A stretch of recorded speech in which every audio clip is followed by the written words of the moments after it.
G'day, folks. It is Hobby Hangouts time. It is March, and we're at Adepticon at home. Wow, what a crazy week it has been. Obviously, I wasn't going to Adepticon this year. It was something that I did last year. It was an amazing opportunity to meet a whole bunch of the Americans. And if you've been following on Twitter, there's a whole bunch of cool stuff that's been happening for this weekend that's replicating the Adepticon. So today is very much going to be a hobby hangout. As you can see, I'm building a bin chicken. But I found out yesterday that bin chicken is not a frequent term that people are using. So it is the Lord of Change, something that's been sitting on my desk for a while now. So today I'm going to be hobbying. I'm going to be continuing to build this bin chicken Lord of Change. I hope you can grab some hobby and join with us. I don't know what you're working on. We do have an amazing chat. I did have some music, but it decided to cuck itself right to the very end. But we do have some really cool human beings here. G'day, Circus. Hey, Will. I've got Paul here from the Mortal Worlds. Did an excellent video not long ago, actually, from this video. Cinderfall, as always. We've got Mitch here.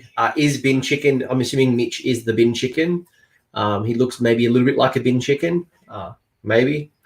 We got Kenny here. G'day, Kenny from Combat Phase. So let me know what you're doing. We're gonna do some hobby. I'm gonna see if I can work out some music.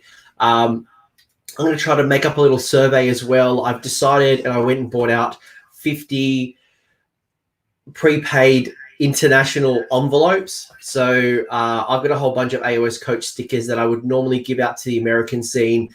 Unfortunately, I don't know if I'm going to get to Midwest Meltdown, which is a tournament in July. Who knows what's going to happen? So if you guys want a sticker, keep an eye out. I'll put up a little survey and I'll grab you details so I can post you out something as a little small token. Let me know what you're working on. If you have any questions, if you've got any thoughts, any comments, you want to ask me something, this is the opportunity to do so. I really wish this music was working so I could have some funky music in the background, but you'll have to have, I don't know, my drowning Aussie twang. Who else we got in the chat? We've got Max here. G'day, Max. We got A Huey. Are you going to paint the bin chicken white with black? I hadn't even thought about it, to be honest. Black hair. Okay, maybe like so. The bin chicken is a term that at least we use in Australia for the ibis bird. I think it's a stork. Obviously, it's the Egyptian kind of bird that used to be royalty. Now it's scavenging in bins and your leftover food.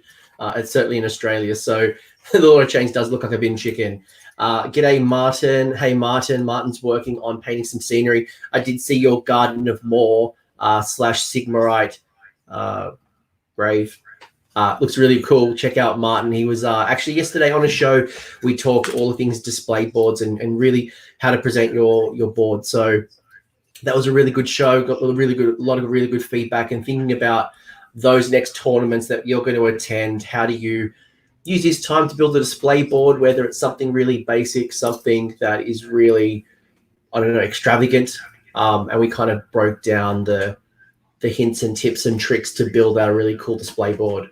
G'day, Omni. Omni's working on some Grun Stock Thunderers.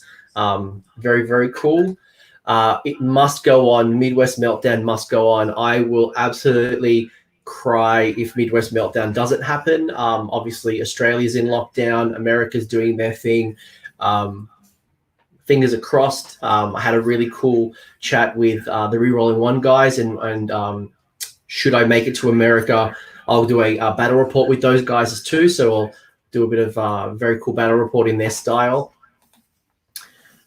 RP is working on the Ossiarch Bone Reapers for an in-house tournament against the wife. Please don't tell me that you are playing Ossiarch Bone Reapers against your wife.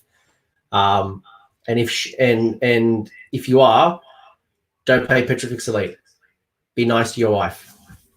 Or maybe your wife's better than you. I don't know. She might be an awesome gamer and she'll crush your spirits if you're running PE. I don't know. Let me know. Got Alex. G'day, Alex. Brett. Poor Brett's working.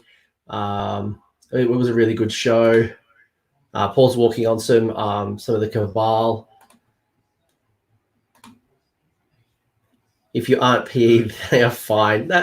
Look, I'm not giving shame to PE. Not all of us have to be Mr. Mephisto with his love of the PE, but there are other legions out there as well. So do give them a try. Don't always have to be Hello Heart and all the Hagnars of the world. Wife's playing Hagnar, speak of the devil, and I play with the Gozloff. Good. Crush your wife to the ground. See what happens after that. You'll be sleeping on the couch for the rest of the week, Luke. G'day, Chuck. I will not be doing squats when I build the Lord of Change / bin chicken. Building a juggernaut of corn. So I'm going to be streaming for about 2 hours now. So I'm going to see if I can get the music sorted still. I thought I'd just kick off instead of just kind of dicking around. I'm going to build. Sorry, I'm just looking at Nightbot. Nightbot's decided to tell people to stop spamming. I'm going to build this Lord of Change / bin chicken. I haven't decided which loadout it's going to have. I'm really just building it because I have a whole cabinet full of Zench that backdates all the way back to 4th edition. I do have some of the new sculpts as well. But I have the old Lord of Change, which is a metal model that's probably like half the size. So I thought I'm going to build a Lord of Change. If nothing more, it'll sit in the cabinet. Probably not looking at playing Zench. But so if you guys have any questions, any thoughts, any comments, anything that you'd like to hear from my side of the fence from Australia, Tristan, g'day Tristan. I'm doing a workout to this. Okay, I'll try to do like some doof doof. See if you can lift better or something. I don't know. Do some more 3 throws. So I'm gonna start building a little bit as well. I'm gonna keep an eye on the chat, see what's going on. Let's get swole. Let's do some like. I was gonna. I don't know if you've seen on Twitter. There has been a little bit of a movement around like exercising with your dog, and it's not like going for a run with your dog, but it's like legitimately like lifting and like pressing and like squats and all that good stuff. And I thought I'd try it. And I thought, I'll give it a try. Get my staffy and I'll see if I can, I don't know, bench press the dog. He was not interested. He wanted nothing to do with my bench pressing of the dog. So I decided I won't do a video. He was not impressed with me at all. Omni, I love the accidental flavor of Petrifix. They're made from the old fossil phones, right? Old fossil bones, right? Yeah, cool. I mean, look, they're great. Like, I'm not giving any shame to Petrifix Elite. I'm having a bit of a laugh. Do as you want to do. They are strong for a reason. Enjoy it, but just don't get pigeonholed. I played Halo Heart for a while. I'm trying something a little bit different. You got all these cool little sub-allegiances. Go experience them. Go have fun. Have a play with them. Let's get swole indeed. If you want to get swole, Strength Hammer did a workout and paint session 24 hours ago. That was a bit of fun. Nice Zench list planned.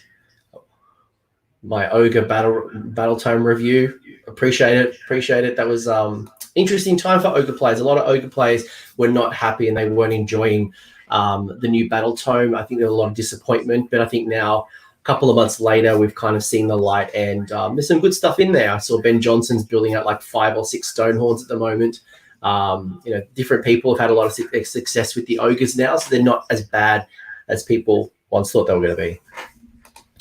Bring back aerobic Oz style for self-isolation. That was a teenage boy's treat. So in Australia in the 90s, when I was a young little lad, there was a cartoon show called Cheese TV, which would just show like the Amazing X-Men and, a whole bunch of cartoons. Like it was kind of like a Cartoon Network without being Cartoon Network. And I think it started like 7 o'clock in the morning. And between 6 to 7, there was Aerobics Oz Style, which was like a fitness show. Basically, mostly girls in their aerobics attire. So as a young little man, you'd always, wake up a little bit early for Aerobics Oz Style as well, before your Cheese TV and your Vegemite and Toast and your X-Men or your, I don't know, what cartoons did I watch back then? There was there's a lot of cool stuff. There was like Captain Planet, there was the Power Rangers, there was like Teenage Mutant Ninja Turtles, there was like the golden age of television back then. My pit was not a fan of workouts either. Fair enough. Puppy doesn't want nothing to do with it. Love the new battle tome. Yeah, I think they've really hit the nail on the head. I think there's only really been one battle tome that's been a little bit disappointing in the last 12-ish months. And that was a Seraphon book, the Sylvaneth book. The Sylvaneth book was probably the only one that was the most disappointing, I think, for a lot of people. But otherwise, I think they've kind of hit the ball out of the park. The Adepticon Underguts are delayed. Cool. Build that for Holy War. Look, there's going to be hopefully plenty of awesome events. If you are disappointed about Adepticon being cancelled, fear not. Go sign up for your other local events. There's going to be a whole bunch of them. There's already big events that happen towards the end of the year, whether it's Nova, whether it's Blood and Glory. I run a big event in Australia in October. Who knows when this quarantine will stop, but certainly don't let it affect your hobby. Get in there. I've been not only doing a bit of hobby here, but I've also been playing a bit of computer games like Blood Bowl and rediscovering some of the things that I probably haven't focused on as much as I've been in the tournament scene. I was almost at a tournament from like I had a tournament literally planned up from January to July. Like every month I had a tournament. So I was really deep into the tournament season, getting ready to absolutely kick some goals. But don't let it affect you. What else we got here? The ogres are better because they were so bad they could only go up. Yeah, true. Do you have Robotech reruns? I think we did a little bit. I was one of the few kids in my community that had pay television back in the early to mid 90s. So, but I think, what did I watch? I watched a lot of stuff like Street Sharks to, I don't know, Samurai Pizza Cats to cartoons for days. And if it wasn't cartoons, it was my Sega Mega Drive, or I think in America you guys called it the Genesis. I was always a Sega man, not a Nintendo man.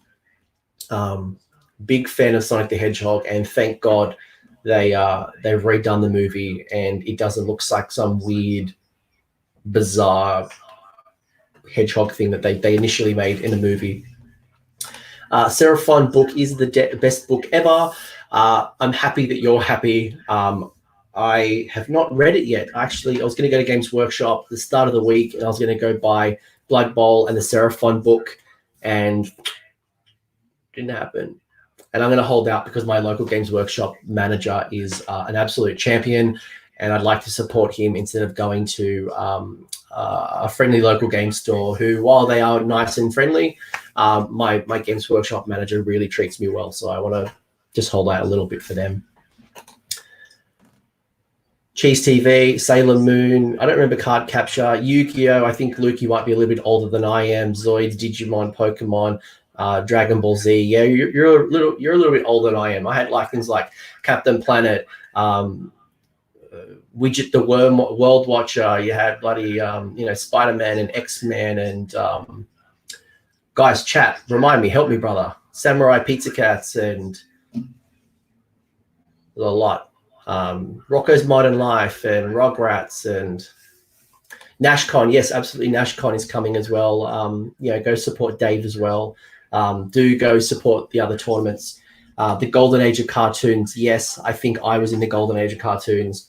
Not so much on the Yu-Gi-Oh! And Zoids.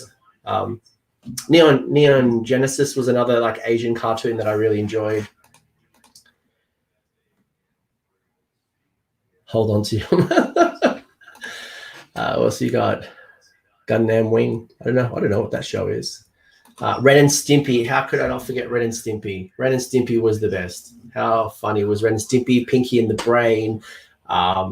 This is not a hobby show at all. This is clearly turned into going back to the 90s, getting on, I don't know, fluoro colors, riding my pushback bike around the streets when it was pretty cool to do so.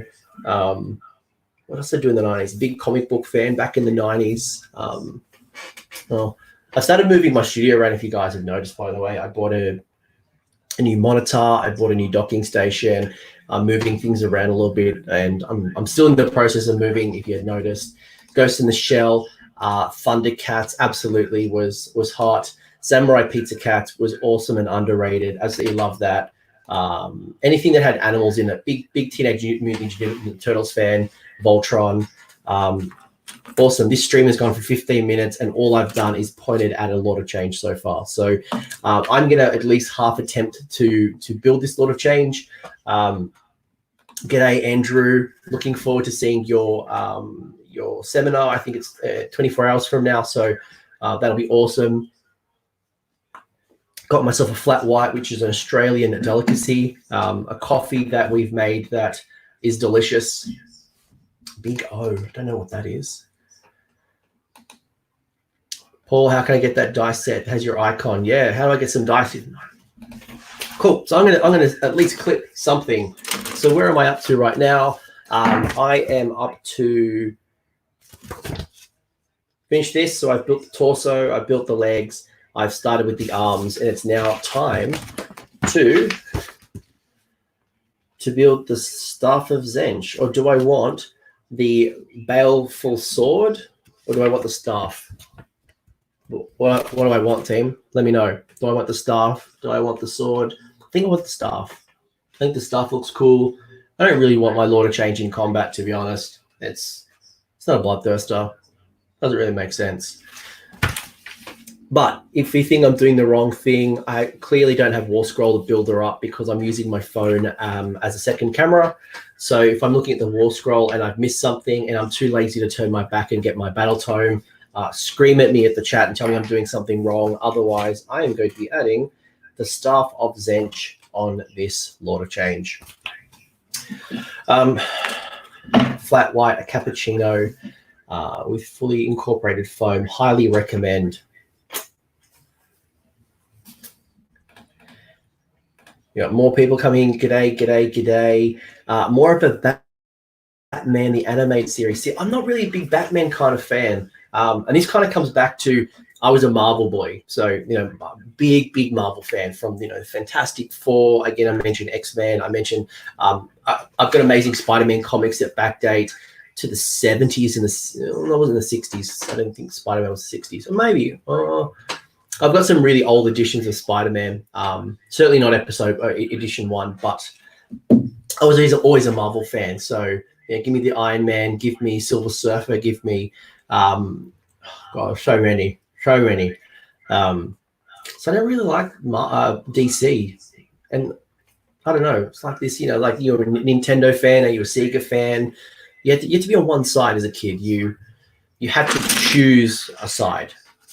You could never appreciate both. It was always like gang warfare. I didn't play Mario until, I don't know, I was like a mid-aged child. It was all about Sonic. It's always about like Boogerman. It was always about Road Rash and all that stuff. Travis, absolutely been a pleasure. There's so if you guys don't know why we're streaming this weekend, we are attempting to replicate the Adepticon experience. So Adepticon is probably the world's largest Age of Sigmar event, if you're not familiar. I say that because CanCon is technically the biggest singles Age of Sigmar event. However, Adepticon has a similar name, so it's a similar number, but it also has a singles tournament that happens. There's usually a teams tournament. I know last year it was a doubles. This year was meant to be a 4-person team tournament. So if you combine all of those games and all of those players together, it would well be across 400, 500 players, probably across the 4 days of tournaments. So Adepticon's a huge event. Warhammer Fest was meant to be next week. You've got South Coast GT. There's a lot of stuff that's meant to be happening. We don't know what's going to happen, but this was an opportunity for people like myself, people all around the content creation world, to bring you some entertainment over the weekend when there should be stuff happening. If this is enjoyable, maybe we'll look at doing something more like this, maybe on a yearly thing. Maybe we could do like a 24-hour or 48-hour schedule across America, England, Australia, and every other country. I don't know. But I hope you guys enjoy. Big fan of the X-Men. Yeah, I've actually big fan of people like Gambit and Wolverine. I think that were the cool things, especially when you're a kid. Wolverine. I remember doing one of my Mordheim, which was a skirmish Warhammer fantasy game, where one of the guys found like Skaven claws, and I painted him up like Wolverine. So he got like these really nice claws, and like he didn't do a lot much in battle, but he looked awesome. A bit of a fence sitter when it comes to Marvel and DC. Don't like DC, but Batman the anime series, yep, cool. Yeah, the team matchup's awesome. I get to play in a teams tournament last year. By the way, it's now 20 minutes and I still haven't done any hobby. You guys are hilarious. You guys are keeping me entertained. So if you've never been to a teams tournament, it's super fascinating. What happens is you get into a team, and usually it's 4, sometimes it's 5, sometimes it's 6, depending on the tournament. But basically what happens is you have a team, obviously, and you get randomly matched up as a team. So it might be Team A versus Team Z, whatever, it doesn't matter. Insert name here. But then what happens is your captains will come together and they'll negotiate through a processing system where you try to match up your players. But it's wonderful because you're trying to identify your strengths and take advantage of their weaknesses and vice versa. So often there's a process like the captains will pick Team A might pick the scenario, Team B they might pick up the first matchup, and then each team puts 2 other names kind of like face down or face up, and the other team kind of pick. It's a very interesting, like I remember the team that I was in, which was in November. I played at a teams tournament with Dan Brewer, Liam, and Hayden. And we use like a traffic light system to say, right, if we're in this situation with the different teams, I'm not very good in combat, so don't match me up in combat. But then someone else be like, I'm really good at combat, or I have like a lot of bodies that I can block up the board. So, think about the draft and think about where you can try to position us for the best possible solution. But sometimes you're actually just trying to take a bullet, right? If you try to take out the hardest opponent and the 3 others can get a win, then collectively your team is probably better. So I probably explained it really poorly just then, but there's a pretty interesting matchup. Yes, Bin Chicken, if you were to dedicate yourself to one of the Chaos Gods for real life, which of the 4? I think it has to be Zench, Dan. That's a really good question, Dan. So Dan's asked if I had to dedicate myself to the 4 Chaos Gods. By the way, Skaven players might not be happy with you, or is it Slaanesh players? Like, who are the 4? Is Slaanesh out of the picture now, or are we talking about the Great Horn Rat? If I had to dedicate myself to one of the 4 or 5, let's just go 5. So we've got Khorne, we've got Nurgle, we've got Zench, we've got Slaanesh, and we've got the Great Horn Rat. Great Horn Rat, no interest at all. Give me all the Warpstone that you've got. Not interested in being a dirty rat. Unless I'm like Master Splinter that wouldn't be too bad. I could be like Master Splinter, like a Verminlord Corruptor. I don't want to start off like a clan rat. I want to start off at least with a Sword of Judgment as a Verminlord Corruptor. What else? Rat 8-1. All right, Dan's clarified the rat is not one of the 4 Chaos Gods. So don't rage at me, guys. If you want to rage, go find Dan Unsupervised on Twitter. Let him know your thoughts on raging against the Great Horn Rat not being a Chaos God. So clearly Nurgle, no, I'm ugly enough. Don't need any more ugliness from Nurgle. Sorry, not sorry. Khorne could be an interesting one. I reckon I could be down with the Gains. They're all pretty ripped. I could go Khorne, bit of bloodlust, bit of favor of the gods, but I don't know if he cares about me enough. So maybe Khorne. Slaanesh sounds interesting.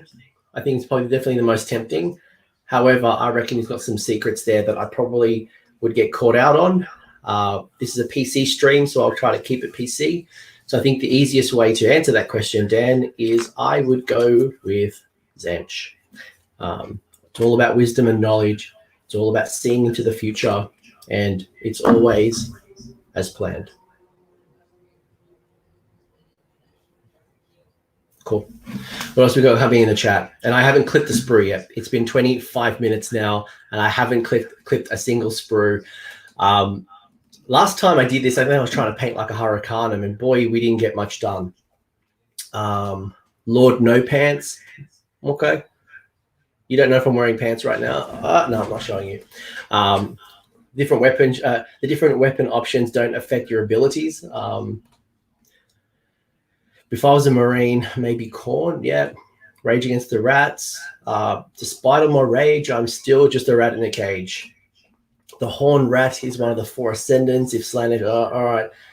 I can keep away from that discussion. I'll lose a whole bunch of followers.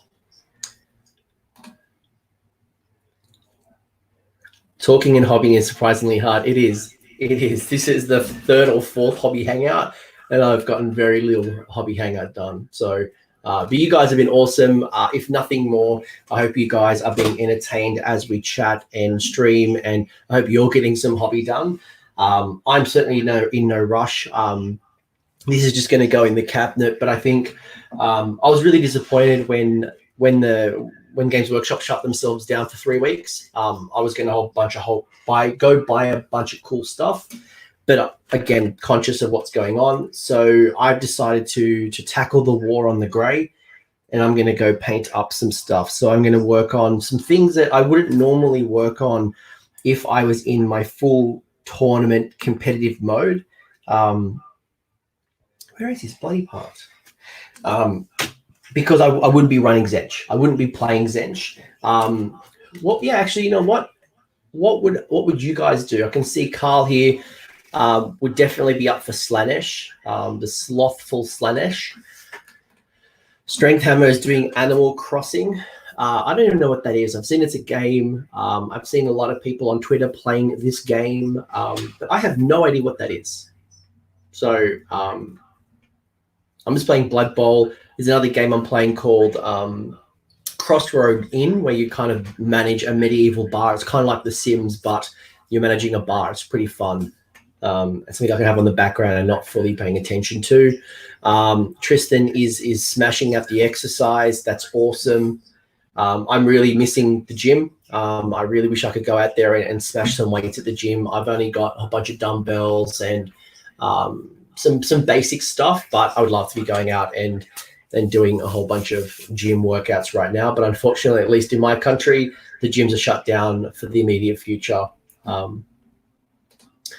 Cinderfall is working on last giant paint order, which is good. I'm really lucky to have all the paints that I need. The other day I went and stocked up a whole bunch of super glue just in case, but I've also got like 4 bottles of plastic glue as well. So I'm good in the paint and the hobby department. It's more about I started playing a whole bunch of games like Blood Bowl, and I'm like, I'd love to play Blood Bowl, at least prepare, and it's easier and it's something I can play with the wife, as opposed to, a 2,000 point match play battle. It's basically like Doom if you trust the memes. Okay. I don't know if I trust the memes. Yeah, fair enough. I actually I had to buy some Vallejo primer the other day. That was one thing I'm missing. So I started to buy some primers. So luckily with Amazon Prime, it was free shipping. But yeah, it's a pretty expensive pot of pallid witch flesh. Do a workout, you coward, like right now. No, that's for the OnlyFans, Tristan. That's a meal at Chili's. All right. Some type of kids game that gets crossed over with Doom Eternals. Yeah, all right. I got no idea. Patreon only exercises. No, I've got nothing hiding behind the Patreon, to be honest. I do have a Patreon. Funnily enough, I did send an email out to people the other day saying that in this time of challenge, if you do have to pull away from Patreon, I actually would not be offended whatsoever. Do what you need to do. I recognize some people's employment status has probably changed a little bit. Maybe it's a bit volatile at the moment. So do look after yourself and your family. And if that means stepping back from Patreon, I don't care less. I do appreciate the support and the love, but at the same time, I want you guys to look after yourselves. Coach After Dark, yeah, I don't know. Don't know what that would look like. What would Coach After Dark look like, crew? Let me know what you think Coach After Dark would look like. What would you like? Maybe this is where maybe I do go Slaanesh.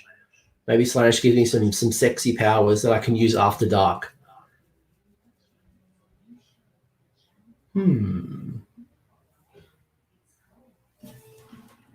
Workouts can be found on premium Snapchat.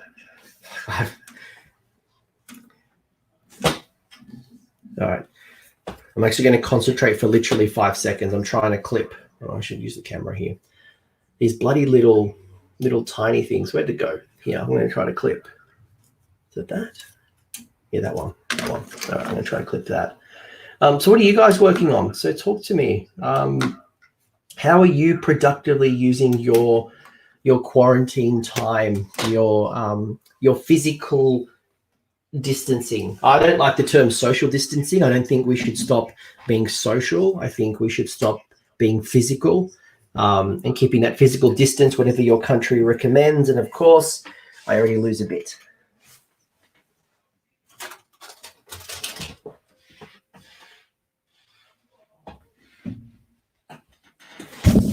All right, let's ignore that bit. Adam Huey's working on a Ghoul King on a Terrorgeist. That's fantastic. The world doesn't have enough Ghoul Kings on Terrorgeists. Tristan is solo parenting, which is a lot of work. Luckily, my solo parenting is just a dog and my wife. Although my wife isn't parenting. I do have to do the weekly grocery shopping this week, which would be fascinating. I don't know what it's like in your country. Certainly food, the food's okay. I mean, going out and grabbing some, I try to eat mostly fresh food. So I find that's been okay. It's when you're trying to, like, people have gone crazy to buy like your pastas and your rices and your tinned goods. And they're probably the things that are a bit harder to find. But I have to probably after this actually go out and strap on my medieval war gear and try to get something to eat for the week. Heavy D6 is painting a Carnosaur. I would love to paint a Carnosaur. I think I was really hoping for like a feral Zench, a Seraphon, where maybe they were unridden and you made them a bit more potent and dangerous, but in return they're a bit stupider or something. I don't know. But I do love the Seraphon models. I think they well deserve their new battle tome, and I'm very happy for people. They've waited a long time. I know people like Anthony Pulcastro, Crazy Horse. He's a big Seraphon player. Waited a long time, so I'm happy that you're happy. Been making great progress on his OBR and the Spire Tyrants for Warcry. I haven't been playing. I have you playing. Oh, that's really cool. Thanks. Painting ogres and some 44 French.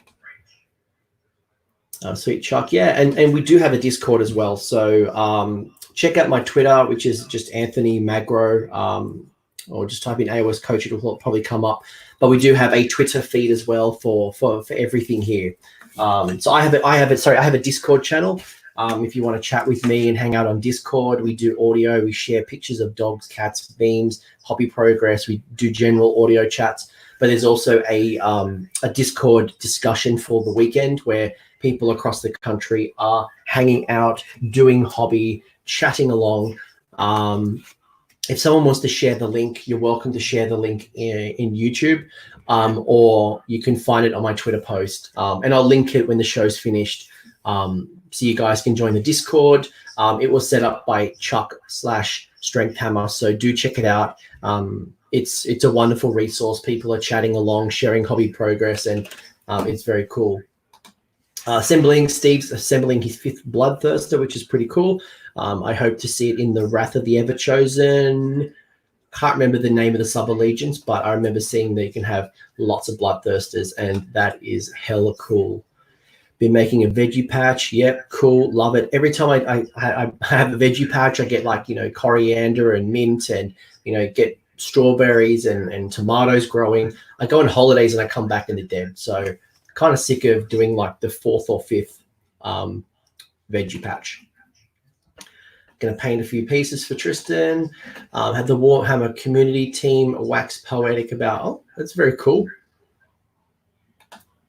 Baleful Lords, like literally a copycat between Adam and Omni. So the Baleful Lords are popular right now. So no one has yelled at me, so I'm going to go and build the Staff of Zench. Unless you think I should do the swords. The Partners at War, Paul, they're a really cool channel. If you guys are looking for new AOS content, by the way, and you want to know what to follow, or if you're looking for some recommendations on my website. So I've just built a website mostly to sell tickets to the events that I run. But I did put up a blog post the other day, which had all of my personal recommendations, or at least all the ones that I kind of verified from a podcast perspective, as well as like a YouTube and Twitch. So if you just go into aoscoach.com, you'll be able to see the post. Actually, let me just quickly bring it up. So you guys are looking for some fresh content and you want to know what's good, or looking for some recommendations,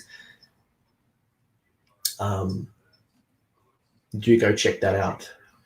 Bear with me for 2 secs. Actually, I'll just share the screen now.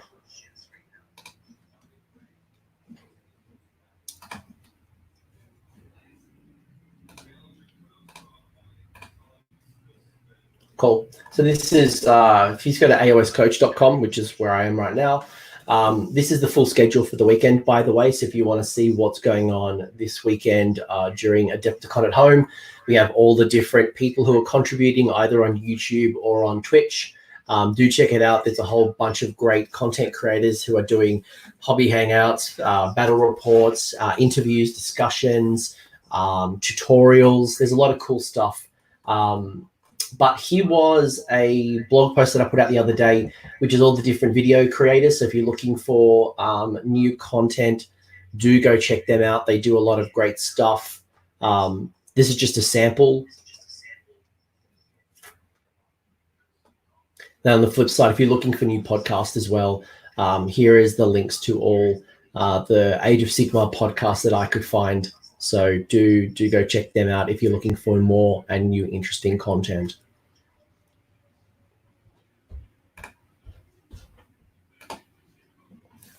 And we're back. 37 minutes, and I have clipped 2 things and lost one of those things. So, and typically my carpet is gray, so I'll have to wait till we get off stream to go find that tiny piece. So what are you guys working on? Link for the AOS Coach Discord. It is on my Twitter handle. I can share it to you guys. If someone else wants to share it, they're welcome. I'll find it. Give me a couple of minutes. But we're just a bunch of like-minded weirdos where we just talk Warhammer. Where is it?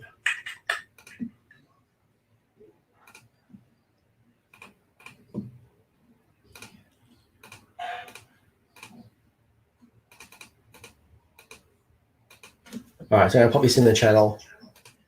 All right, so the link that I just put in is my Discord. And then if you guys want to join the Adepticon at Home,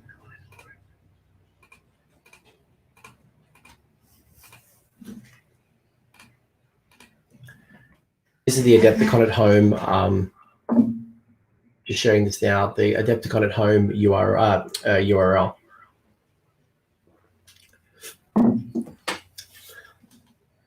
Perfect. Thank you very much.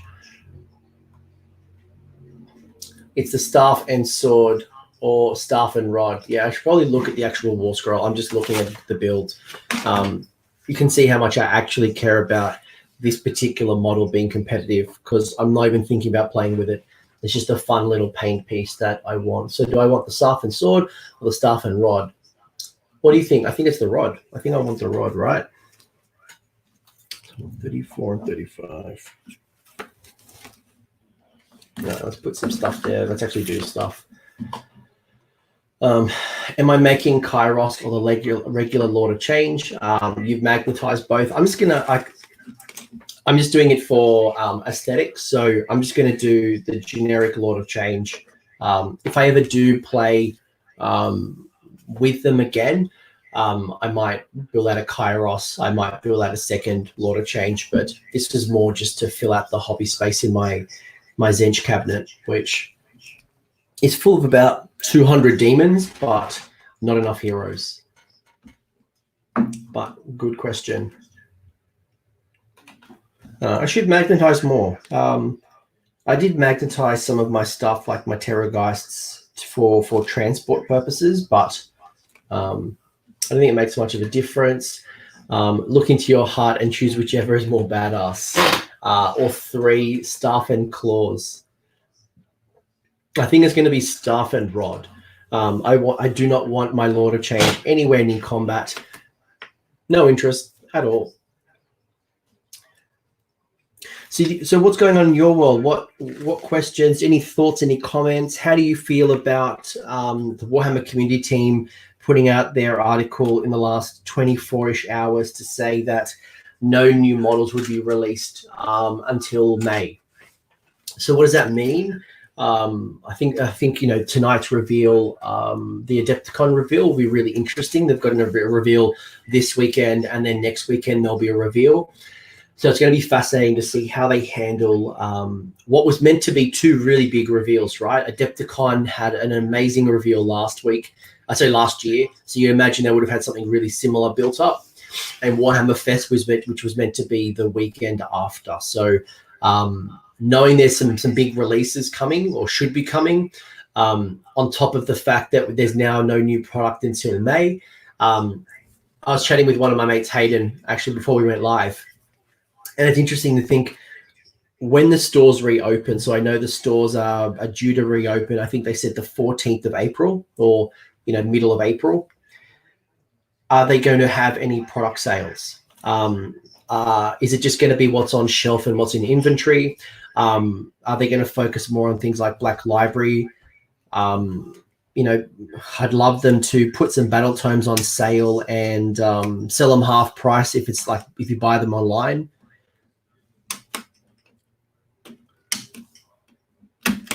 But who knows? What do you guys think? Do you have enough hobby?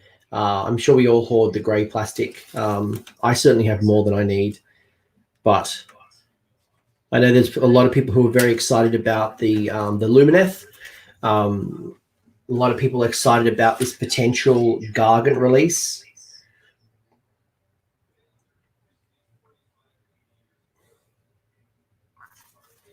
I'm just looking for my second part of the Lord of Change. So I've cut out this little. We've done this hobby. Yay! We've clicked a couple of things. Absolute hobby progress. Yeah. So things will start shipping as normal. The stockist, we don't know what's going to look like. Is it 200 demons, or do you mean 1 unit of horrors? No, it's about 200-ish demons. I think I've got 40 or 50 pink horrors. I've got about 60 to 80 blue horrors. I have about 60 to 80 brimstones. I've got about 10 screamers. I've got 13 flamers. What else do I have in there? Then a bunch of other heroes as well. Some old heroes and some new heroes. You still got Forbidden Power in your box. Cool. Go build that. Go buy the bridge. Go build your Uber driver. Yeah, so I think the suspended things for 3 weeks, and then we'll kind of reassess as we go and see what happens from there. Things might have changed. The warehouse might start coming up again, and they start shipping. There might be new product. There might not be new product. I think we just need to be adaptable, but more importantly, we need to start supporting as much as possible. Support your local friendly game store. Pay where you play. Because if we're not supporting these people in their time of needs, they're not going to be around when we need them in return. So I do advise going supporting people as much as possible within your means as well. Again, I recognize some people are being laid off. Some people have their hours reduced. They might even be on no hours right now. And so be smart, be mindful, but support people where you can. I've been working from home a lot, but I'm made sure to go outside and go buy coffee from the local cafe who can only do takeaway only. So you can't sit there, but you can purchase a coffee and then take it away and enjoy it at home or enjoy it in a park. Technically, the rod is great for clearing chaff. Cool. All right, I'll build the rod. I still need to get the second part. Where is this bloody other part? It's 31. Yeah. So I'm using this time as well to reset, to clean up the hobby space and doing a lot of 3D printing at the moment. I'm going to imagine I run a large tournament in October, which has currently got 100 players. So I'm still going full steam ahead, printing terrain, building terrain, preparing as if it was going to happen until I say otherwise. Omni's saying that there are police checks. Interesting. So certainly we don't, in Australia where I live, we don't have that lockdown. I know some people do. They've got certain passes to get around with, but I certainly don't have that. So, ultimately it's all about flattening the curve, right? It's about stopping the spread, and obviously we can't stop it not spreading, but certainly reducing the amount of the rate of spread. But I don't want to talk too much about quarantine, to be honest. This is about hobby. This is about fun. It's about the things that make us excited and brings us together as a community. Certainly challenging times for all, but at least in our little plastic war dollies, we can have fun. And we can find enjoyment, and we can break away from some of the mundane things that are happening in the world right now, like fighting for toilet paper, which is just crazy. G'day to Hayden. Hey Hayden, I was just talking about you not long ago. I was just mentioning the teams tournaments and poorly explaining the process of matching up at a teams tournament. So is his bloody part? That's right there. I'm losing my mind.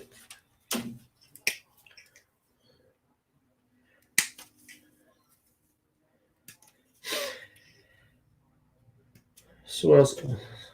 So probably the other thing I've been working on is thinking about and creating content, or thinking about ideas for future shows. So yesterday you saw the interview, or I hope you saw the interview with Martin Orlando. So we did a pretty cool discussion around display boards. So I'll be thinking about and starting to build my CanCon display board for 2021. Happens at the start of January. So I'm going to start building that out. I'm very excited. I've got some new ideas. I've ordered some parts that. Where's his bloody stuff? How does this connect? I'm a typical man. I don't look at instructions. I probably should. So they're doing that. Also looking at some new show ideas. I'm an idiot. I'm trying to look at how these two pieces connect together, but it's actually looking at the guide. It's like you can choose this or this. It doesn't work both ways. I could make it work both ways, but I'm being silly. So I'm thinking about new shows. I'm thinking about ideas that I can create. Some of the things that I'll be looking at doing is I might do some streams for Blood Bowl. I've really been enjoying the online Blood Bowl on Steam. So, and I saw 2+ Tough Doug did a stream the other day, and I'm like, I might do that. Hell, maybe I'll challenge him for a game. Doug versus Coach on Blood Bowl, both as complete novices. Who is more competent? Probably neither of us, but we'd have a good laugh either way. But otherwise, looking at some things like some getting started videos. I know we've talked about it a lot. almost finished the first deck, so the way I would present it, and then thinking about some of the videos that might be in parts to describe all the different getting started ideas. Hell, if it takes us a while, I might need to record an introduction of how to play Age of Sigmar. It might be that long that I actually may even forget how to play the game. Nah, won't get to that point. I don't think. Bear with me while I just focus for this brief second. Get this stuff in. Success. Cool. What are you guys working on? Really good show. I'm glad you're enjoying it. I'm just rambling and talking complete nonsense while I try to drown out the fact that I did have music planned and the music not kicking in for some reason. Doing the Blood Bowl team. Am I playing Blood Bowl 2 on Steam? Absolutely, Chuck, I am. In the Adepticon at Home Discord channel, there is a channel stream that specifically calls out for people's stream IDs. So if you are looking for games of Total War, Warhammer, you want to play Mordheim, you want to play Blood Bowl, you want to play different Warhammer games, or any game actually, there is a little hobby chat area where you can find all Age of Sigmar community who's on Steam, who have shared their ID, and you can potentially play. I'm playing Blood Bowl 2, not Blood Bowl 1. I had Blood Bowl 1 on the iPad, but I'm playing Blood Bowl 2 on Steam. I think it was like $50 or $40, and it gave me all the downloadable teams. So it's been pretty good. I think there is a whole bunch of games on sale, Mordheim as well. So that for me has probably been my hobby savior. I probably wouldn't enjoy just building and painting all day. That's not my style. I enjoy painting. I enjoy building, and the building is probably the part that I most enjoy, actually, which is bizarre. When people say they hate building and they hate scraping mold lines, it's actually one of the things I most enjoy. I obviously love playing as well. But when I build, I need a break. And without being able to play, I'm finding real great solace in something like Blood Bowl, which is just approximately 30 minutes to an hour. I get in there, I can have some fun, I can bash some dudes, I can get bashed, try to score some touchdowns, and have a laugh along the way. There was one game that was really important to me, and just before kickoff of the game, some person from the crowd threw a rock at one of my dudes, knocked them out, was injured, and I started off the bench with one person down. So all you can do is laugh, but it's a great game. And my local hobby store is going to set up a Blood Bowl league when we all get back. So this is me practicing and learning the game so I can get in and play the game. But where is it? It also got me to actually dig out some old models too. So I found, it's probably a bit hard to see, but I've got Blood Bowl. If I tilt up slightly, there's a couple of old games. So I've got Blood Bowl that goes back to 2nd edition, which I think was 80s. 90s had Blood Bowl. This is the 3rd edition. But I've got some really old models. So like I was able to dig out my Morgan Thorg, bring out some cheerleaders. Thought I would use, there's an old Empire character called Marco Colombo. He was the explorer of the New World. I thought he would be a great representation of a coach. So I might paint him up and make him as a coach for the physical team. Need to see which version we have. Yeah, Blood Bowl 2 is awesome. Highly recommended. It's not very expensive, and it was a good game. So go get it. I've been playing it a lot. I think I played 3 games last night. Just playing it locally. I'm not playing online yet. But who knows? As I get a little bit more comfortable and confident, I may start playing online. So do you guys have any questions, any things that you wanted to ask me when it comes to the channel, come to Warhammer Age of Sigmar, any thoughts or any comments or any things that you want to talk about with Adepticon at home, or any recommendations?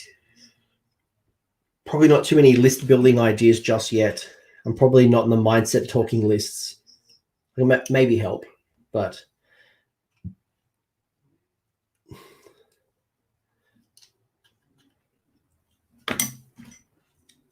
1994 was second edition. I thought it was earlier than that. What was really interesting about second edition is the pitch is made of foam. So it's made out of like this styrofoam, which it's fascinating. The third edition came out with like a cardboard board, and fourth edition is now ever since. Omi's off to bed. I know some of you guys are super late, so I appreciate you guys hanging out. I know not everyone is in America. Obviously, we've got Australians, we've got people from Spain, we've got people from England, we've got everyone who jumps in. If you could have any one model ever to paint in his downtime, what would it be?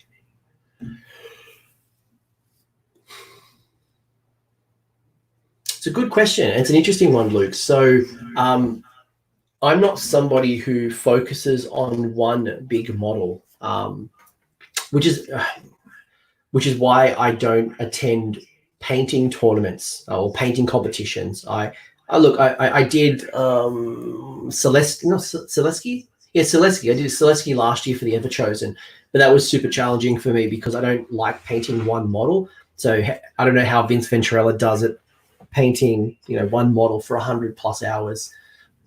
But if I had to paint one model, for how long? What I should paint. One second. What I should finish painting is this. So I built a version of Gordrak that was going to be for my Gloomspite Gits. I want to run a mixed destruction Gloomspite Gits type army, so all of the squigs, but instead of it being Gordrak, because Gordrak had an allegiance ability. One, obviously, he is a Fist of Gork, which is awesome. It's obviously super powerful for Gork and Mork, but also I wanted to make it a more squig. So you can see, you might be able to see, it's got the face of a Mangler squig as opposed to the Maw Crusher. And instead of it having a orc on top, we've got the old goblin leader from the Seven Peaks. So that's Skarsnik. Might be a bit hard to see. Anyway, so I've got a whole bunch of about 30 Boingrot Bounders plus about 10 or 20 Squig Hoppers, which I'm thinking about is going to be the foundation of my CanCon 21 army. So I'm thinking, I'm thinking my display board right now. I'm thinking about what I want to run. And I think I'm going to go a pure Squig list. Although I need to run Grots because there's no battle line Squigs outside of Gloomspite Gits. So Gordrak is too expensive to be an ally, so I've got to be mixed destruction, which means I'm not allowed access to Squigs as battle line or Squig Hoppers as battle line because they're all Gloomspite Gits battle line if. So I have to run like 60 Grots. Three battle line choices, but otherwise it'll be all Grots. Oh, sorry, all Squigs. So if I was going to paint one model, Luke, that's the model I should paint. Should. But I think what I'm going to try to do in this downtime is try to clear a whole bunch of grey. So I've got about 140 flagellants. So I might contrast the flagellants and try to get them just to a tabletop standard. They've been in this cabinet now for 2 years, built but unpainted, so I should do that. I got super inspired with a Flesh Eater Courts army that I was building and preparing to paint just before the Legions of Nagash dropped, and then I pivoted from Flesh Eater Courts to Legion of Night. So I should probably paint up some of these Crypt Ghouls, which I was going to paint like the Dead Walkers. What are they called from Game of Thrones? The the undead beyond the wall. So I was going to paint them in like more of like a bluey, icy kind of scheme. So I should paint them while we're down. What else should I do? I want to rebase my Mordheim. So I bought some little resin bases that are like on rubble and like an old like woodeny plank kind of stuff. So I've got them sitting in a bath of dish soap right now, so I can get rid of the resin release off the models. And I'm going to rebase my Mordheim. And I'm also going to do as much as I can of Blood Bowl. White Walkers, thank you very much. Morg, thank you very much. They are White Walkers. What did I say? Death Walkers, which is what the keyword for zombies is. That's how Moonclan fight in the lore. Yeah, absolutely. The kit, if it's not a single model, I mean,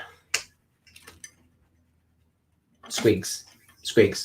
If I only could paint one type of model, it would be Squigs, because there's a lot of versatility. Or maybe something like Seraphon, maybe some Saurus Warriors, maybe it's like Carnosaurs, some stuff like that. So good news so far. We've built a staff right now. Yay! What would you guys do? Let me ask the chat. And for people who are watching this on replay, if you do watch this on demand, what would you build if you could only build or paint one type of model? Would it just be, like, what would it be? What would your choice be? What's your favorite model? What's something that you should paint and only paint? 1 hour cold coffee. 1 hour and 10 minutes, actually. I made this 10 minutes before we went live. So far, we have made it a whole half a page here in 1 hour. I'm quickly realizing Hobby Hangouts are not productive for me. I hope they're productive for you.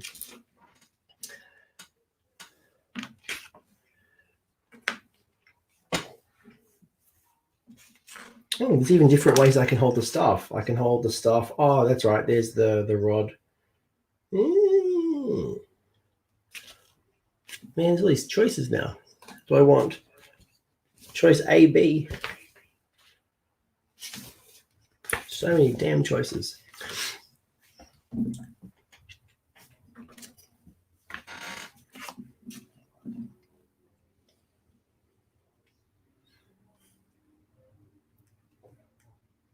Another good game on the computer, actually, while I was just thinking about it, was Dreadfleet.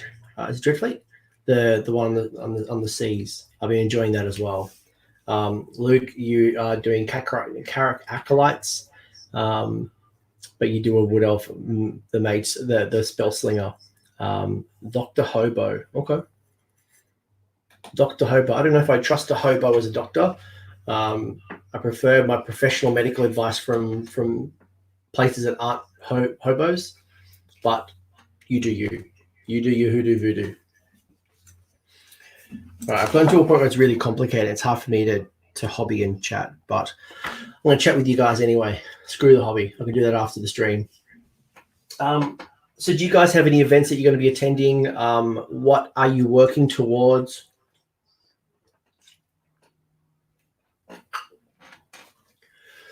What would you like to see actually tonight? If you're watching this live, we've got the live reveals in about 13 hours from now. So what would you like to see revealed? Would you like to see things like Warcry 2nd edition? Would you like to see the Lumineth? Would you like to see something that's coming maybe a little bit further in the future? Maybe some teasers around the old Dark Elves. Is it Malekith's, Malarian's Dark Elves? Do you want to see more Lumineth? Do you want to see another edition of 40K? Do we want to see Warhammer Quest re-released? What could be coming up with Underworlds? I feel like we've almost gotten to the end of the Beastgrave cycle. What's the next edition of Underworlds, and who is going to feature in it? I absolutely would love to see Dispossessed, as long as the free people were in there as well. So maybe they do a mixed one. Maybe they do a warband which has a free guild, a dispossessed, some type of elf like an Eldritch Council, or a something that combines all the different types of models within a warband. That'd be pretty cool. Gargants is the one that I am absolutely dying for. I would love to see the Gargants out there. I know when Vince and I were chatting on Warhammer Weekly, we were kind of like tinfoil hatting what the Gargants would look like. Would love a Gargant model. Give me a Gargant wizard, give me a Gargant hero, give me I'd love some halflings that go with the Gargants, but who knows where the Gargants are? There might be a destruction force, there could be a chaos force, there could be a death force. Who knows? But I would love to see more Gargants. Hopefully some interesting things that fill them out. They're not just like 6 or 8 dudes on the board. Give me a couple of options to build it, but I think Gargants would be fantastic. Bone Splitters, yeah, we haven't really seen the Bone Splitters warband for Underworlds, have we? We've had the Iron Jaws in the original box. I think we've only had one. That'd be cool, a Bone Splitter type one.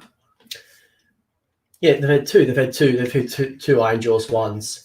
Pat's really excited for the Lumineth. I know Elfbro in the chat was talking to me this morning about having to see a Tyrion model.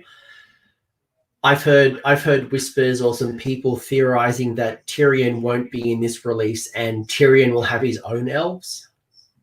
I don't know. Maybe Tyrion will be a part of the Lumineth. Maybe he won't be. Because there's a lot of rumors and a lot of theory crafting around these angelic type elves. And I don't know what you guys feel, but I don't feel like Lumineth feels very angelic. So whether that rumor is wrong or whether Teclis is just recreating the old high elves in their new in the new Age of Sigmar, or there'll be the other side of this book. You'll have like the Tyrion side and then the Teclis side, and maybe the Tyrion side is this more elite, high elf, angelic, power of light type elite force. What do you guys think? Scourge Privateers, Iron Drakes, Phoenix Guard, Eternal Guard, led by Phoenix. Yeah, absolutely. Would be cool to have a whole bunch of various troops coming together. And obviously these types of heroes as well could be great leaders in a Cities of Sigmar warband. Looking forward to learning about what happens after the events of the Wrath of the Everchosen. Absolutely. We've had the rise of Archeon.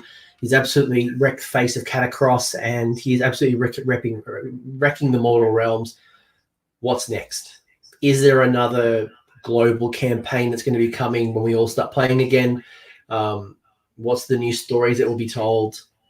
Will there be a similar book for each Grand Alliance? Don't know. Be cool if there's Gargants. Yep, I'm feeling a lot of I'd love to see more destruction. I think we haven't seen a lot of love for destruction. They're probably the army that has the least amount of models in it. Not a lot of diversity when you compare it to some of the others. Give me more destruction, please. What would I like to see? It will be interesting knowing that there's a shutdown period. We don't know what's going on. I'd like to see what they're going to be doing from the video game perspective as well. I'd love to hear a bit more about the, and it's very unlikely we'll hear about it, but I would love to hear more about the AOS RPG. And I know Cubicle 7 has been putting a lot of updates out. A couple of months from now, there will be a role-playing type convention called Gen Con. So we might find more about the AOS RPG.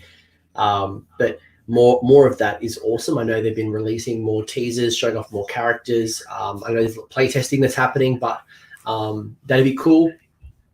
So certainly something like the AOS RPG, something that we could probably do here from a virtual world like Skype, like Roll20, which are applications where you can play role-playing games. So it could help fill the void that we're all having right now by not playing Age of Sigmar. We could hopefully see more stuff with Warcry, see more stuff with Age of Sigmar. Certainly, I've mentioned some things that I'd like to see or we'd like to see. I've got big questions around Stormcast Eternals. We haven't seen Stormcast Eternals now for almost 2 years with a new battle tome. I think they got their last battle tome in July 2018. So it's almost been 2 years since the Stormcast release. They come out in conjunction with Soul Wars. So what is happening in the Stormcast? Are we about to get another chamber unlocked? What are they doing? We haven't seen much. Are we going to see an update for things like Daughters of Cain? Are they getting a new book? Nadib can get a new book. Nurgle, are they getting a new book? Legions of Nagash, they feel like very outdated right now compared to the level of competition from other armies right now. You know, I'd love to see an updated version of Legions. What else? What else could we possibly ask for? Obviously new models, but again, you know, new models are going to be very challenging right now in the environment. I'd like to see more digital solutions being developed. Give me a sale on some of the Black Library books. Give me some stuff from an audio perspective. You know, get my hands on things like the Gotrek novels. Find ways to create new ways to engage me when things are going to be hard to access at times. Absolutely, things like Beast of Chaos as well. Those guys feel like they need a little bit of love. I think Legion of Nagash will get phased out. I don't think so. I still think there's a place for. I think they just have to restructure the way it is. Like Legions of Nagash was the first attempt at these sub-allegiances that we're now really enjoying. Like they weren't the first for sub-allegiance, but they tried some new things. You got a spell lore, you got a whole bunch of other cool stuff. You know, it was the first book to properly bring in summoning. Soul Blight. I know a lot of people are asking for Soul Blight and hoping that they'll bring out some form of vampire army. I don't know. I mean, Soul Blight is it's technically legions, but it's not, because you don't get access to all the cool stuff. It's like you got the different legions and then like cut off, Soul Blight, Grand Alliance, Death. So I don't know. I think there's still a place for Legion of Grief, Night, Sacrament, and Blood. What are your thoughts? What other people think? There has been Black Library books for sales. Absolutely. The things that I'm not really a big 40K fan. So I haven't really been enticed by the Black Library sales. But if you do like 40K, if you are looking for a new book to read, go check out the 40K, go check out Black Library. I've gone back into time and started reading some of the End Times books. I was reading The Fall of Altdorf, which is a great book, but there's also plenty of other cool audio books and things that you could possibly buy. I know there's websites like the Humble Bundle,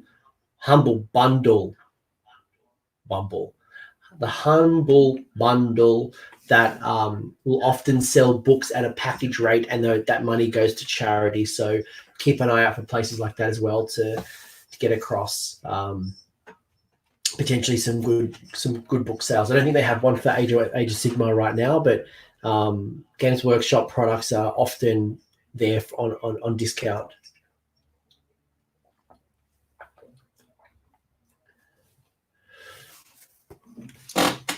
And yet still we haven't got very far.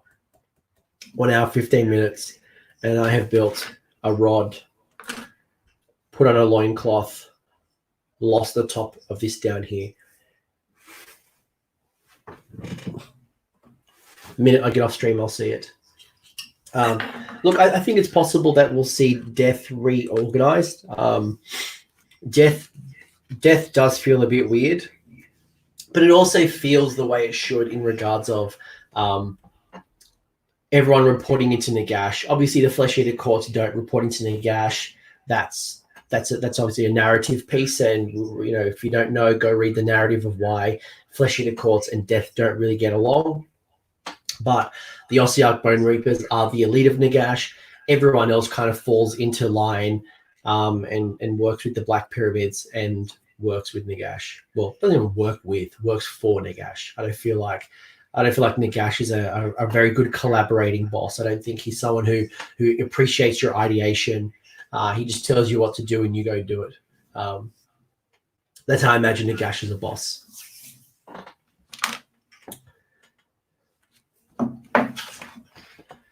I might clip off the wings. I might actually try to be productive and at least clip the wings and clean off the wings while I hobby.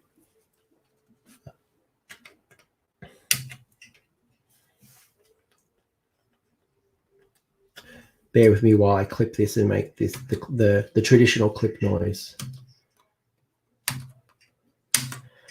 I would love to see some more monsters, actually. I'm a big fan of Forge World. I absolutely love Forge World. I love, things like the Dreadmaw. I love things like the Carmine Dragon. I love the Merworm. I love the incarnated elemental beasts. I love all of Forge World, and I would love to see a way to use some of the Forge World monsters within the battle tomes, because right now you can't, except there's a couple that kind of sneak in, like the Colossal Squig and the Squig Gobber feed into the Gloomspike Gits. The Rogue Idol fits into the Orc book, the War Clans book. But I think otherwise most of the Forge World stuff doesn't fit into to any of the books. So any way we can do that would be super awesome.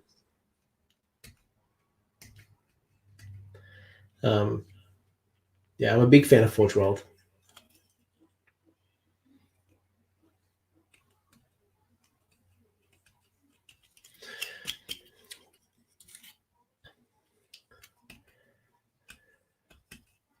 But I do wonder what's going to come in with this this Lumineth release. I am very curious. Will they ally him with the Phoenix Guard? Will they? Because they do have a lot of Phoenix iconography. Although it looks more like a dragon or it looks more like a griffin, it is meant to represent a phoenix. So, will it be 100% solo? Will the Phoenix and the Phoenix Temple tie into it? Is that more of the Tyrion side?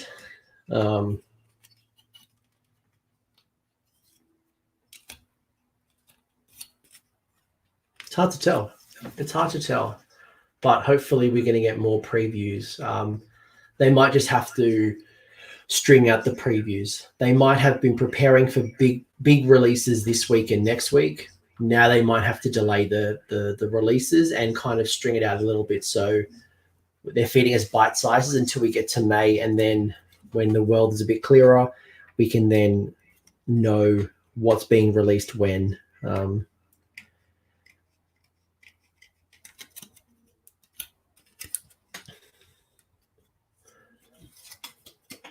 What else would I like to see?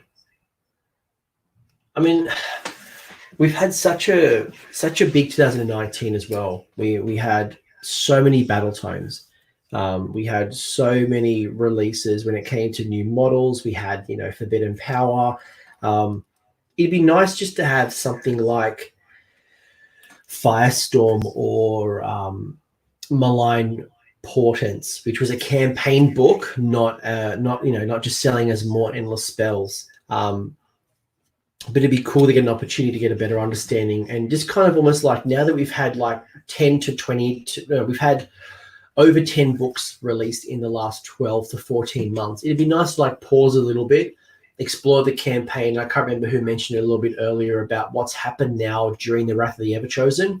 Now that we've had the rise of Chaos, now that we've had the rise of Archaon, let's play through some of those stories. Let's actually kind of put those books on the table. Let's play those out. Let's wrap a campaign around the rise of Chaos. and then kind of moving to the next phases of new releases and, unlocking storm vaults, finding artifacts, whatever the release cycle is. Are we going to get new endless spells? I would probably like to see endless spells retired as they are. So malign sorcery endless spells are stopped, but we release a new version of endless spells. So I don't know. I feel like we've played with Geminids, we've played with the Balwin Vortex, we've played with the Umbral Spell Portal. What else is out there? I'm a little bit worried that we just keep adding things like endless spells and it gets super bloated. But do we retire some of them and do we bring some new ones out? Do we just keep adding to endless spells? I'm not sure. What would you guys like to see?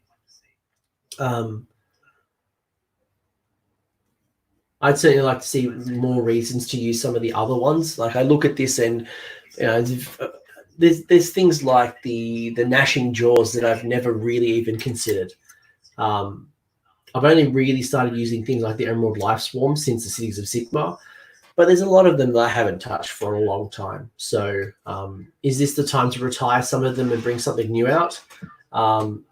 Do we look at the way that malign sorcery comes about, and do we stop playing with those artifacts?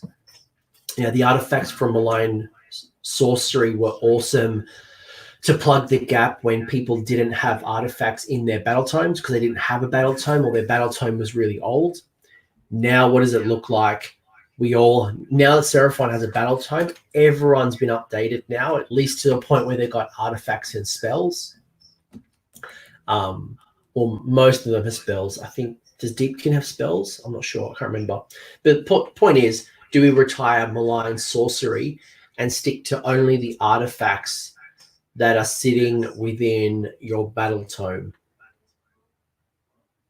I know there's been some tournaments in the UK lately where that's how they've run it, and they felt it was a bit cleaner and a bit interesting.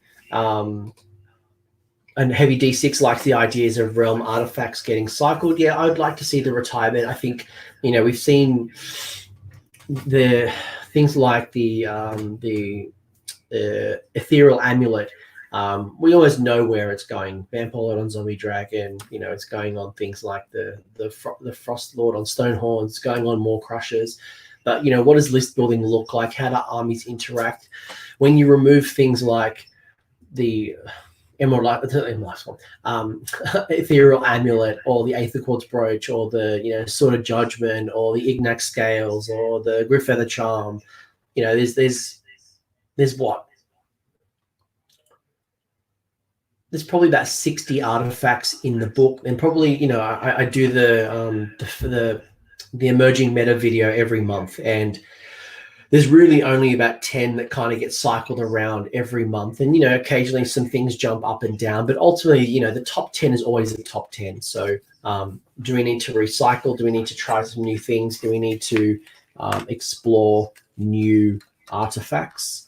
I would not be against that. I think that would be, I'd like to see some new artifacts, some new things changed.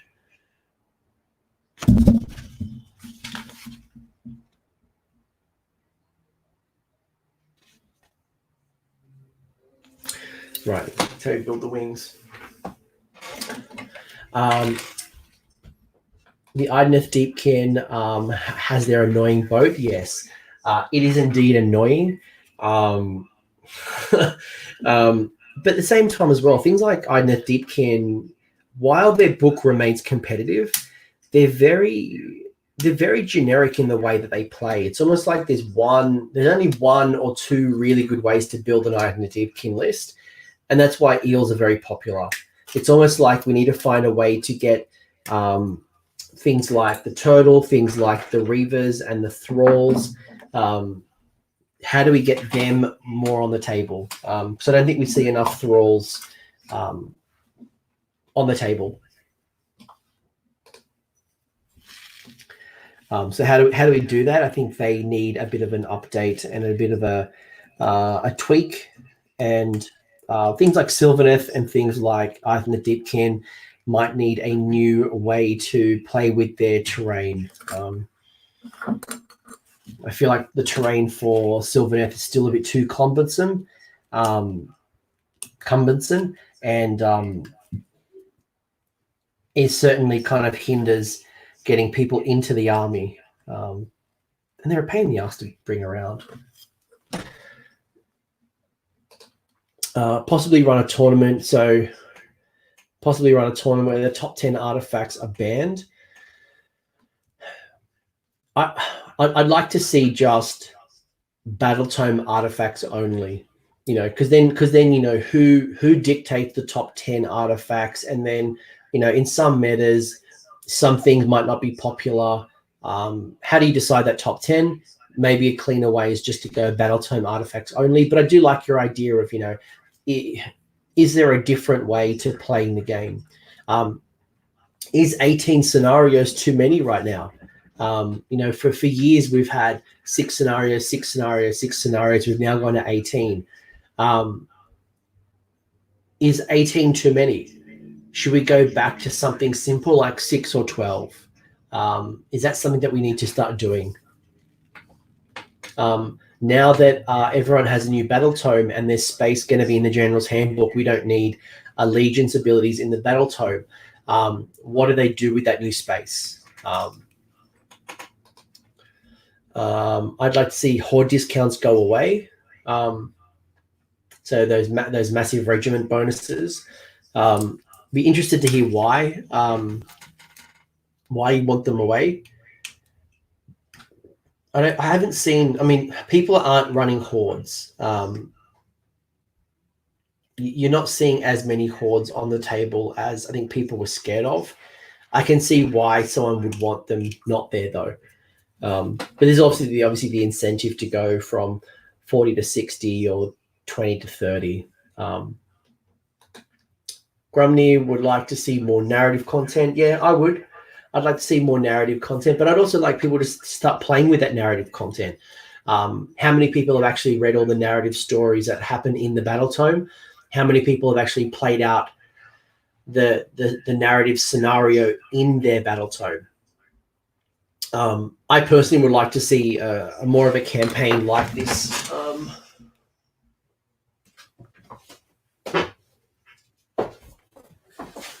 Like this book here, this Malign Portents, it was a story that led into before Malign Portents. So it was like I was talking to 2+ Tough Doug the other week, and we're talking about things like this story.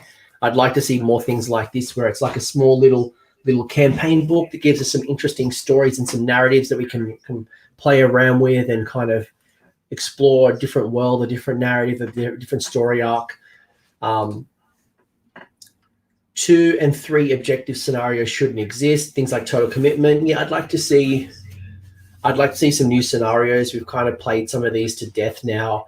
I'd like to see some interesting deployment maps. So I look at things like 40K, and 40K has some very, very, very interesting deployment maps. Is there a space that we can kind of borrow some of their deployment maps and the way that they play? Although I don't want Sigmar to be 40K. Make no mistake, but could we create some diversity that way? Definitely not 6. Yeah, there's certainly in tournaments a lot of battle plans that are just replaced over and over and over again between tournaments. There are popular ones for the reasons. You want points reductions for Slaves to Darkness. You only just got your battle tome. Hilarious.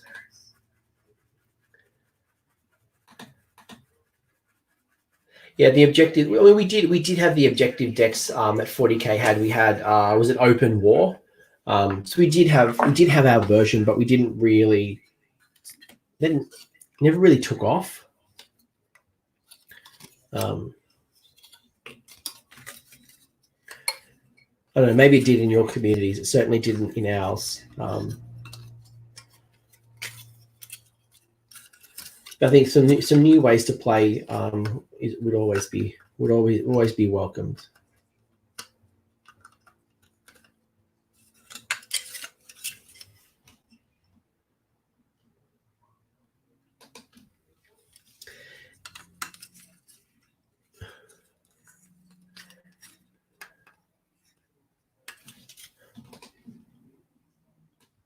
Yeah, there are. I mean, there are some units like the Hearthguard Berserkers, the Mortek Guard, Witch Elves, which are and look, you mentioned the hammer and anvil. So this concept, if you're not familiar with the hammer and anvil, very much if you think of let's say a traditional medieval or even like a generic blacksmith, right?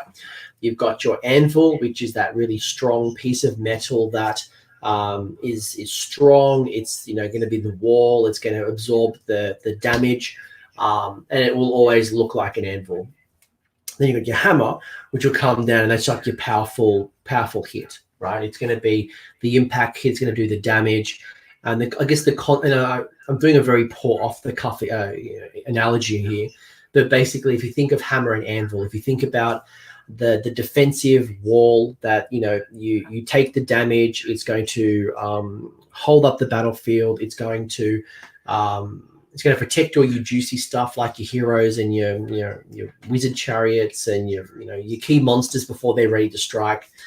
And then you've got your hammer, which is the thing that's going to fly over. It's going to flank. It's going to kind of come in and just hit you like a freight train. The challenge is some of those are, and traditionally in wargaming, a unit is either a hammer or an anvil. Very rarely does something become both. So a Hearthguard Berserker, for example, can be super defensive and super offensive. So it plays the role of both hammer and anvil.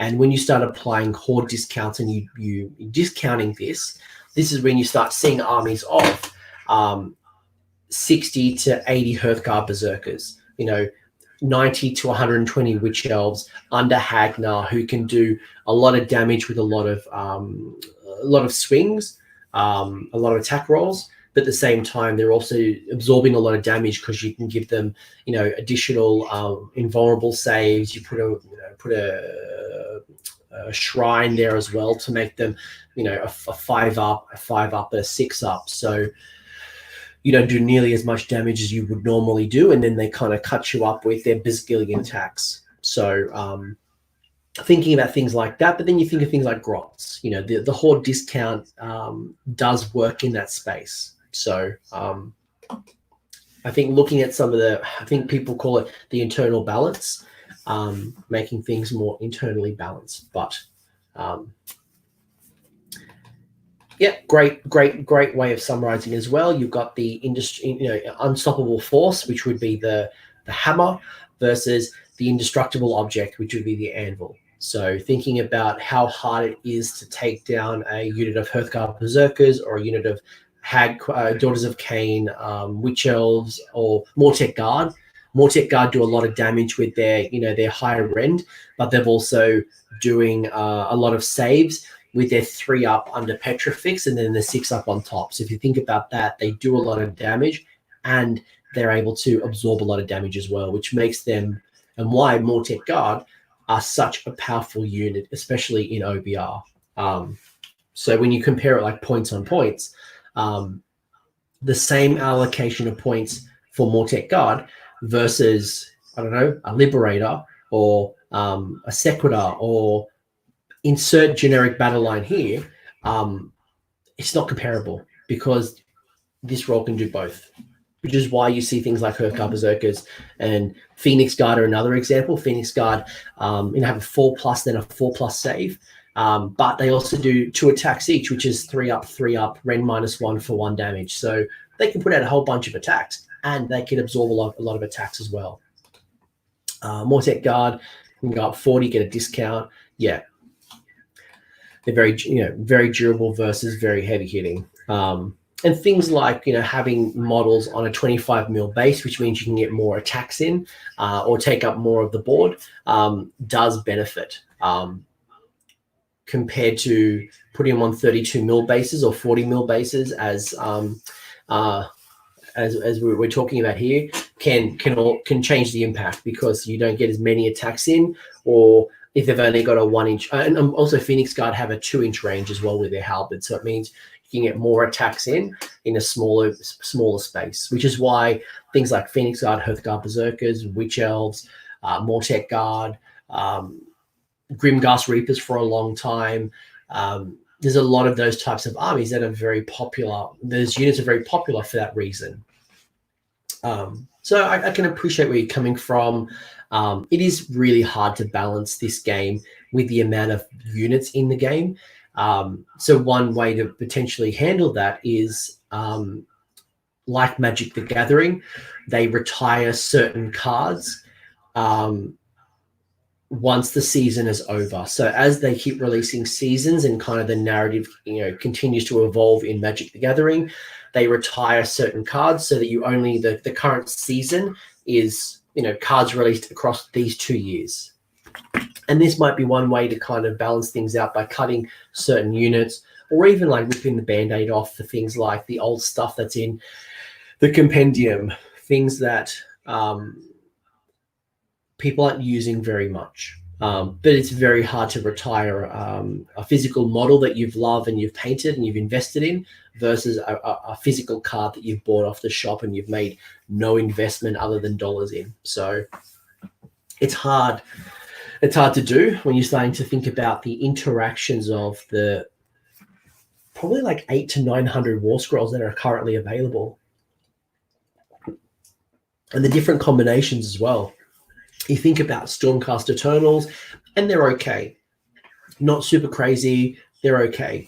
Put them in Seas of Sigmar, and then within the context, the power level changes, and you can do different things that you can't do within a Stormcast book, which is why Sylvaneth players are starting to bring their Sylvaneth into Living City, or Stormcast Eternals into things like Hammer Hall, where you can pile in twice.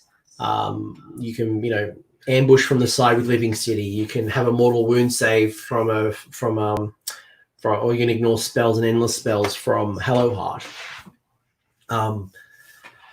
Or, same thing as, Slaves to Darkness, you can combine, bring in a whole bunch of things from the different Chaos books into Slaves, or, being able to bring Beasts of Chaos into Khorne.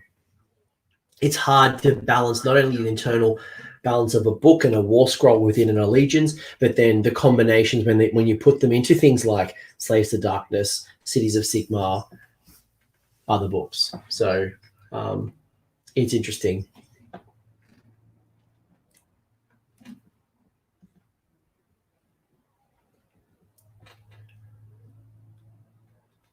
Yeah. Well, it's an interesting discussion we've had, come out of nowhere. But I would like to see the General's Handbook tweaked a little bit. I think it's time now that we try something new.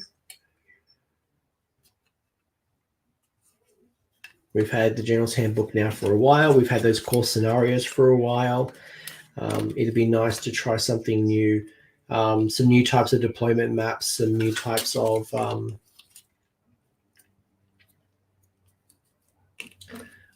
objectives and ways to play.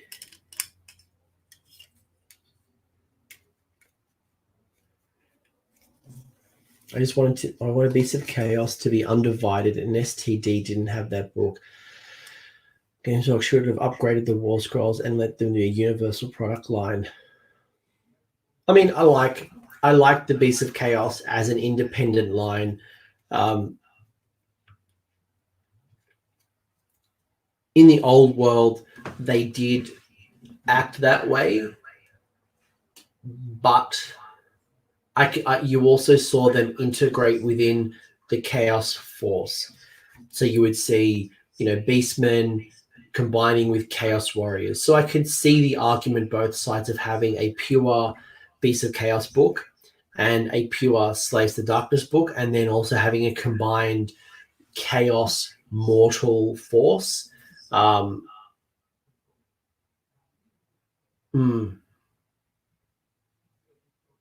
I can see where you're coming from. At the same time, I can also disagree, because I like the idea of them being separate, because they do thematically feel also very different. So maybe there will be a day where they kind of come under a Chaos Undivided type approach. And then you mark the beasts very similar to where you mark Chaos Warriors and the Chaos Mortals.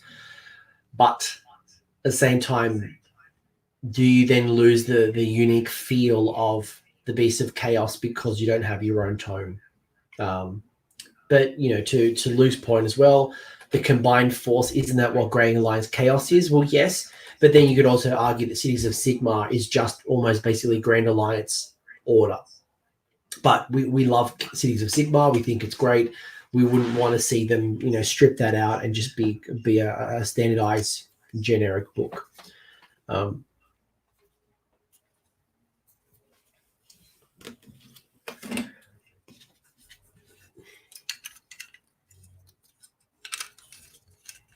I've done Jack Hobby. It's an hour and 40 minutes. I'll probably continue the stream for probably another 20 odd minutes. Actually, I might finish up just a little bit beforehand. We have Vince Venturella coming up straight after this video if you are watching live, and we'll be doing we're doing the Armies on Parade. So Vince will be dedicating some time to go through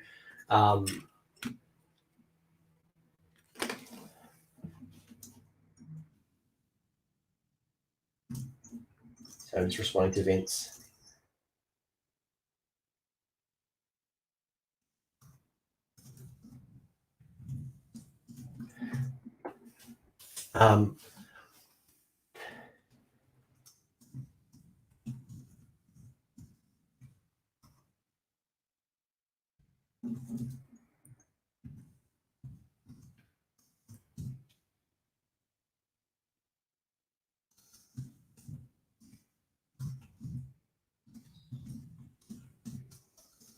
So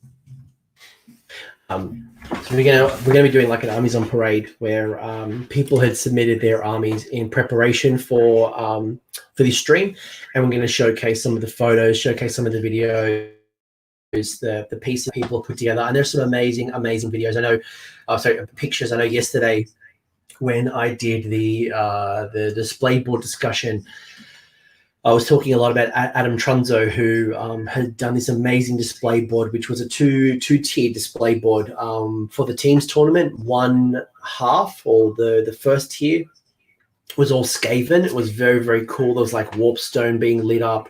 There was very, very, very cool, very Skaven-esque.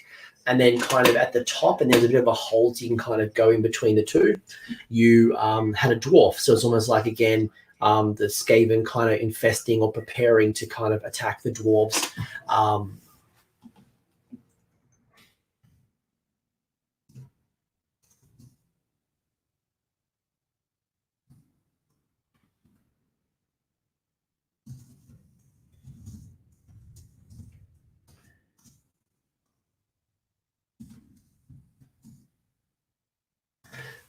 So we're going to be giving out about £150 worth of Dark Fantastic Mills vouchers. So Vince and I are just talking right now about how we best allocate them. Do we do a first, second, third? Do we do like a coolest army? I know there's a young blood in there, so a really cool painted force from a 14-year-old. So a lot of great hobby that people have been displaying. And even if you're not in Adepticon, I highly recommend using the likes of Twitter and Instagram and Facebook to share your hobby and keep the hobby fuel alive, as we are in some pretty challenging times, some isolating times for some people. I know some people are in full lockdown, some people are in partial lockdown. I know some people have lost their jobs, some people have had reduced hours, some people are just stuck at home working in their tight space with their wife, their kids, their dogs. Their kids are doing school from home, but whatever it might be. Do keep the hobby full alive by sharing. Thanks very much. Absolutely appreciated. Looking forward to seeing all of the reveals. Much love. Have a great sleep. Thanks for joining us. And Grand Alliance abilities being cycled around. It'll be interesting to see what they do with some of this stuff. I think either way, we've got a lot of great opportunities. We will be wrapping up pretty soon, actually. If you've got no further questions, I know Vince will be setting up pretty soon for Armies on Parade. And I've got to have lunch.